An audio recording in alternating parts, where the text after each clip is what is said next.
हळू हळू कोडल्यासारखं हळू लक्षात ठेव. लाव लाव जॅक लाव जरा बघू विचारून बघायला हरकत नाही. तुमची गाडी चांगली आहे. बघतो. बाबा काय जरा गाडी पाहिजे होती. कुठं जायचंय? मित्राबरोबर चाललोय बाहेर.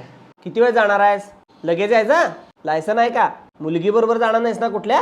नीट जा आणि सिग्नल पाळ. फास्ट चालवू नकोस गाडी जास्त. हो हो. आणि गाडी पार्किंग मध्ये व्यवस्थित लाव. मागच्या वेळी उचलून नेली होती. लगेच ये आणि परत हेल्मेट घेऊन जाते माझं. पेट्रोलला पैसे आहेत का? हाय. आणि स्टंट करत जाऊ नकोस. नाही नाही. आईला सांगितलंयस का? आणि तिथनं किल्ली घेऊन जा आणि लवकर ये. ठीक आहे. एवढे प्रश्न विचारले म्हटल्यावर गाडी टॉपच असणार. चल लवकर चल. ही गाडी आत्ताच कामाला सोडलेली, आता घेऊन जाऊया आपण. किरकोळ चेंजेस आहेत होते. नाही चैतन्य राहू दे, आपण दुसरी गाडी बघूया. राहू दे